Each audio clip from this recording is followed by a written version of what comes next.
everyone, welcome to today's lesson. Today we are on Unit 2, Lesson 2. So we are on Lesson 2-2. For today's objective, we're going to determine the domain and range of a function algebraically. Our language objective is to explain how to find the domain and range of a function algebraically. So let's take a look at today's do now. Okay, so let's take a look at today's do now. In today's do now, you guys are going to refer back to the last lesson on finding the domain and range graphically. So I'm going to make you pause this video, try these two problems out, and let's see if we end up at the same exact domain and range.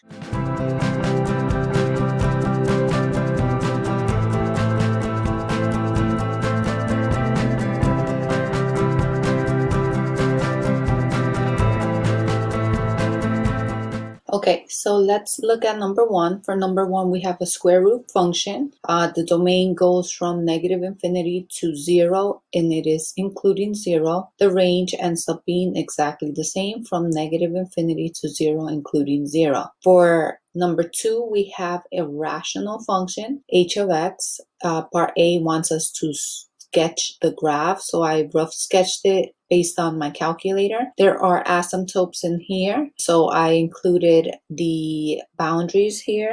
I included the domain, that's all that was being asked, using set notation. The domain goes from negative infinity to negative 3, not including 3. So that's my first piece right here. X is less than negative 3, but it also starts up again at negative 3 to infinity, and that would be all numbers that are greater than negative 3. So now that we have a graph to go and find the domain and range, there is an algebraic component to this.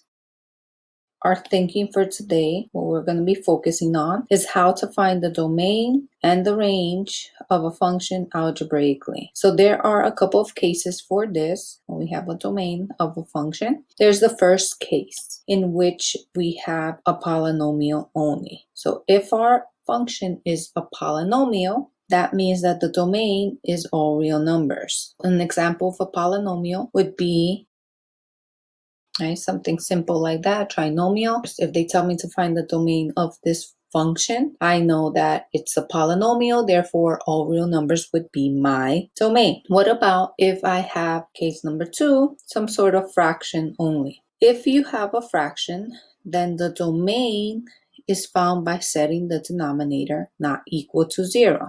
So here's our setup. An example of this would be, so here I have a fraction only, and you'll see the difference here. In this case, I would set the denominator not equal to 0, and that would be part of my domain, my excluded piece anyway. It would be all real numbers minus that piece for the denominator not equaling 0. Case number 3, what if I have a square root function only? So if you have a square root function, then the domain is found by setting the radicand greater than or equal to 0. The radicand is the piece under the radical. So here's an example of a square root only.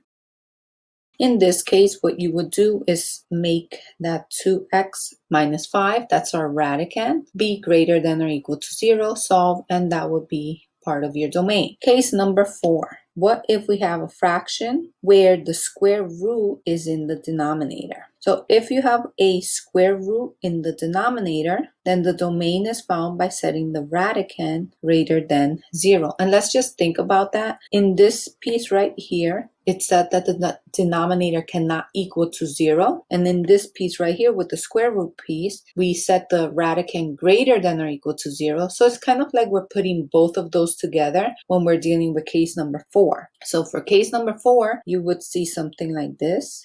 2x over, let's say, the square root of 2x minus 5. Here you would set the denominator, that radicand piece. I know it's a radical, it's a square root, therefore I'm focusing on greater than or equal to 0. But since it's in the denominator, I must exclude the or equal to. And the last case is if we have a fraction where the square root is in the numerator. So if you have a square root in the numerator, then the domain is found by setting the denominator not equal to 0, and the radicand must be greater than or equal to 0. Important, take the intersection of the two restrictions. That's going to be our domain. So we're putting pretty much for this case, both case number 2 and case number 3 together, and we're going to find the intersection of those two restrictions. So let's say I had a function that looks like this. Here I would have to set the denominator not equal to 0 and the radicand, the radical piece, greater than or equal to 0. Figure out what the two have in common. We can also find the range of a function algebraically. So when asked to find the range of a function algebraically, you will need to, here are my steps. It's pretty much the same exact process for the domain, but we need to do one extra step before we do that. So we're going to first find the inverse of the function, right? Swapping the x and y's. The next thing that we're going to do is we're going to actually do the domain of the inverse using our 5 cases. The domain of the inverse is the range of the original function. So that is how we are going to find the range algebraically, just taking the extra step of finding the inverse first. So let's look at our examples. All right, so let's start with number 1. For number 1, I have been given a function, f of x, to be 2x plus 5. First thing I'm going to ask myself is, what is 2x plus 5 in one of my 5 cases? So here I have polynomial. Since I have a polynomial, that means that the domain is all real numbers. So part A, state the domain of the function using integral notation. Part B, state the domain of the function using set notation. X such that x exists in the set of reals. For number 2, we have been given our function h of x. Again, I'm looking at that h of x. I'm asking myself, what do I have? Which case am I dealing with? So I have a fraction only. Since I have a fraction, I'm going to start setting the denominator not equal to 0 when finding the domain. So part A, algebraically determine the domain of the function using interval notation. So I'm going to start by setting up the denominator not equal to 0. So what is your denominator? X plus 3, that cannot equal 0, which means that x cannot equal negative 3. So what can x be? X can be, or the domain can be, every single number except for that negative 3. So we could deal with negative infinity to negative 3, not including negative 3, and then starting back up again from negative 3 to positive infinity. That's my interval notation. For part B, we want to write or state the domain using set notation. So now that I have that, I'm just going to rewrite that in terms of the set notation. There's 2 ways you can represent this notation here. So the first thing you could do is, let's say the domain x such that x is less than negative 3, comma, x is greater than negative 3, using our inequalities. Or you can say the domain is all real numbers, every single number, except for x cannot equal negative 3. So if you ask me which one I like most, I am going to say this one. The only thing is, you must remember to tell me all real numbers first, because it is every single number except for that negative 3. But you can use either or for your notation, for set notation. Let's look at number 3. For number 3, we have been given our function, h of x. Now here we have a fraction, but there's a square root involved as well. And the square root's at the bottom. What we are going to do is we're going to set our radicand greater than 0, not or equal to. So I have part A would be that the radicand, the bottom piece, has to be greater than 0. Again, it cannot equal 0 if it's in the bottom, if it's in the denominator. So my radicand is x plus 3. And that has to be greater than 0, which means x must be greater than 3. So how am I going to represent the domain of this function? They asked me using set notation, so that's part B. So my domain would be all real numbers, comma, x must be greater than negative 3. Or I can say the domain is x such that x is greater than -3. Again, whichever one you want to write here, not a big difference of which one you use. Number 4, we have been given our function f of x. Again, a fraction I see, but this time I see the square root at the top. So if I have the square root at the top, what I am going to do is do a combo of 2 pieces. I need to look at the denominator as its own and then look at that radical as its own. So I'm going to start off with the denominator.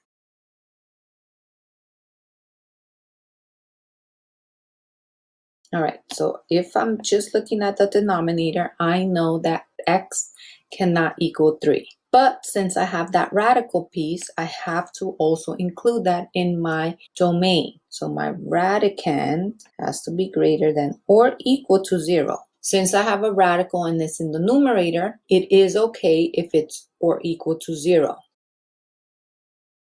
X must be greater than or equal to -2. So now in this case, what we're going to do is we're going to quickly graph this on a number line and see what is the actual domain. Okay, so what I see is that x cannot equal 3. Right? That was the denominator piece. So what can x be? X can literally be every single number to the left, every single number to the right, except for 3. And when we're doing number line, open circle represents that the number is not included. Kind of going back to algebra again. The inequality piece that dealt with that radical is telling me that x must be greater than or equal to -2. So that would be -2 including and all of these numbers. But again, 3 is already not included, so it cannot be included for this piece as well. So what is part of my domain? My domain is the combo of both.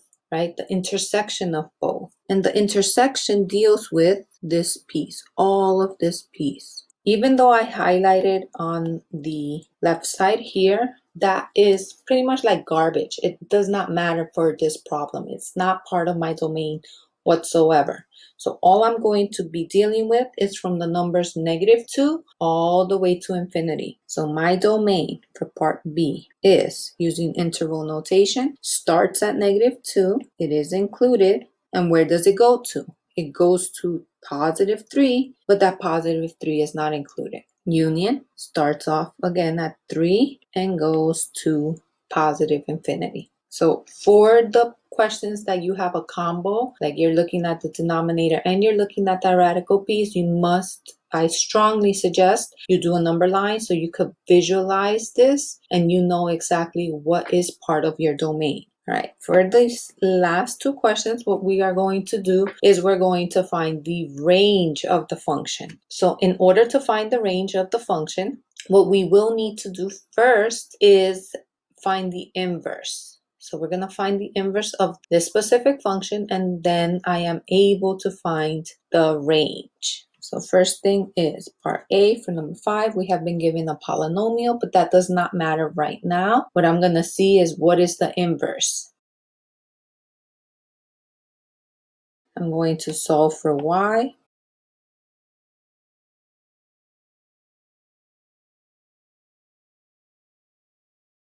Okay, so I get an equation that looks like this. Y equals a radical function. So now that I have this radical, again, I'm looking to see what case am I dealing with. I have a radical, I have a square root function. So I am going to be dealing with set the radicand greater than or equal to 0.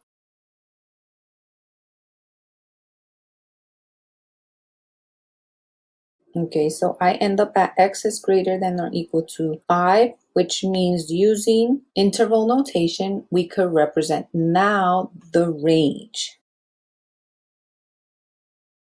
So in order to find the range of a function, you must do the inverse first. Find the domain of that inverse, and that domain is really the range of the original function. So now that I have 5 done, for number 6, I'm going to start it off, and you guys are going to give me my range.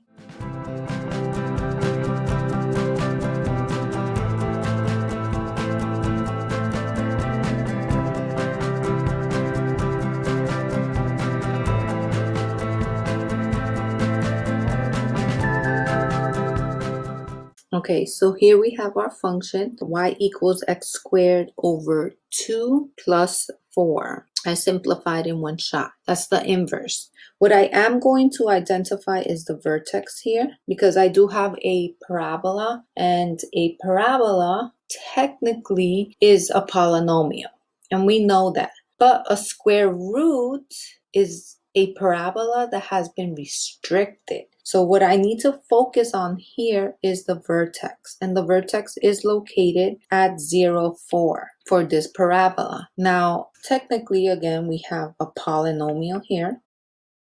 And if I have a polynomial, I know that the domain is all real numbers from negative infinity to positive infinity. But since the original function was a square root function, there must have been some sort of restriction going on, which means that the range of this function is not going to be negative infinity to positive infinity. It's going to be from the vertex piece, and we're looking at the x value. So it's going to be from 0, yes, including 0, all the way to infinity. The only time you will need to do that extra piece is when you're dealing with a parabola, when you find the inverse, because there has been some sort of restriction from the original function. A parabola, if you just visualize that U-shape, it's impossible that would be the square root function, because the square root function is